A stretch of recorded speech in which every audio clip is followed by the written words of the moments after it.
There are many beautiful dysfunctions in the body which lead to function. And whether that leads to a function in life or death may appear to be relevant, but not really.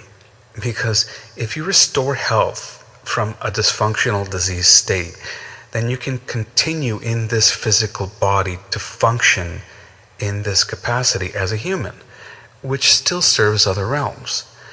And if you cannot restore health, then your consciousness will function to serve after your transition, which again serves other realms, other states of what you are. It's simply a transformation of energy, and regardless of the realm it serves, it has a function. Others may not appreciate that perspective, obviously, if they love you very much and you transition your physical body, but nothing really changes for you except that you play on another field. Dis-ease is very much a process which takes the body into a state of imbalance so that it can reset and balance with other processes.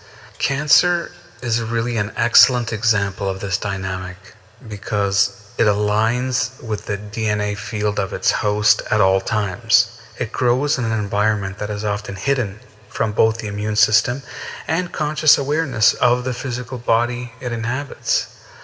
Most people don't even realize it's there until they are forced to realize it. When cancer first begins to grow outside the checks and balances of the immune system, the host often has no awareness of its presence until discomfort somehow makes its way through symptoms, and in many ways, both the host and the cancer itself are disconnected from each other. This is the beauty of the disease. It seeks to separate from its host to align more with the consciousness that has invited separation. And this comes from the host through cellular programming in the energetic field. So it is then translated to the physical. And in that space, cancer finds what it is looking for: growth on its own terms and its own tangent of discovery. Metastases is particularly crafty. The more separation it senses from its host, the stronger it often becomes, until it multiplies to such an extent that it forgets what fed it, what created it, what gave it life and growth. It only seeks to continue growing regardless of where it came from.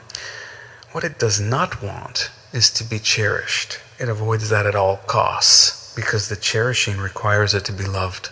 It requires it to be held dear with something that it wants to separate from. When cancer is cherished and loved compassionately, something happens. It can no longer be in discord with the human body. It must retreat, because what created it no longer calls it to be. And the more it is loved for what it has shown, the more it must retreat until the day that it disappears, because it no longer serves the function of why it was born. Most pain revolves around a complex arrangement of emotional states tied to the limbic system of the body. There is no other frequency that allows the body to tune into pain more than guilt and anger. And cancer tunes into the same frequency. Anger is most often motivated by a desire not to experience guilt. Those that feel guilty about their life experiences, especially with family members, friends, or caregivers, they typically experience the most pain. Physical pain manifests because guilt seeks a cycle of punishment to complement the frequency so dominant within guilt. It thrives on pain because it can then continue a cycle of victimization to further its cause and entrench itself deeper within the egoic self. This consciousness continues to cycle into the victim-perpetrator mindset and begins to create dysfunction in the body and in relationships, because the mindset aggressively pursues a morally correct path over what is perceived as incorrect.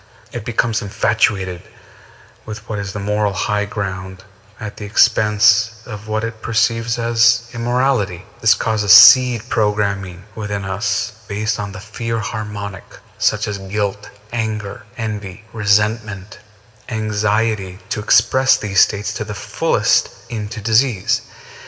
Cancer thrives on this process, and those who have healed themselves know this well because the disease encourages either that transition to a more peaceful self or face the inevitable consequence of death. So within a victim-perpetrator mindset, the human interpreter separates them through a fragmentation of consciousness. The interpreter does not see both victims and perpetrators as the same energy because one is perceived as positive and the other as negative, despite them being one and the same. The human creates a strong contrast between the two to emphasize light and dark energies, or expansion and contraction. This happens with everybody at different levels. Once the interpreter begins to align with both light and dark energies as one, the filter dissolves, along with the right-wrong paradigm, meaning those perceiving this relationship can extend their ability to interchange and create a form of benevolence at all levels. This is the beginning of change within the DNA field that allows more of what we are to be influenced via the compassion filter. It no longer allows the creation of any harmonics within the body or external relationships to be dominated or even entertained by the previous right-wrong filters of awareness. And then everything changes. Our body changes. Our relationships change. Our view of other people changes. Our view of the world changes.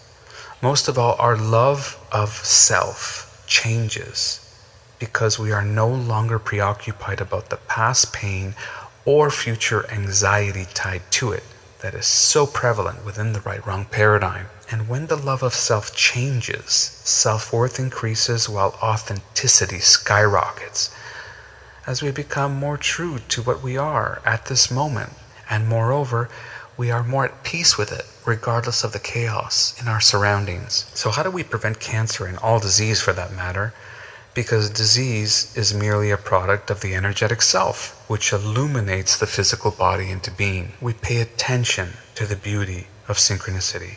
We see the magic in all relationships, not just the ones we prefer. We connect with the truth of others without the need to impose our own. We find kindness and cooperation in places where antagonism and confrontation thrive.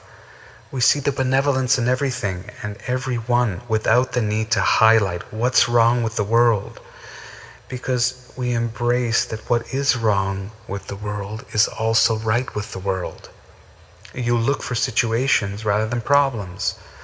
That's just the beginning of realizing your mastery. The rest can't be stated to you in any way because you must discover it on your own through your own practical applications of all of the above. Nobody can teach this to you but yourself. Nobody. The path is yours, and you will need to walk it on your own to see it for what it is. All that is required from you is to pay attention to that part of yourself that doesn't think, but breathes and listens to the peace that exists outside thought. This can be achieved by simply walking in nature, exercising, yoga, meditating, or engaging in any activity that calms the mind. In that space, everything becomes clear if we allow it to be. It's an incremental process. It can take months, years, even decades. For some, it can take their entire lives. It is what it is. Transcending the right-wrong paradigm of belief doesn't mean you will never perceive right and wrong.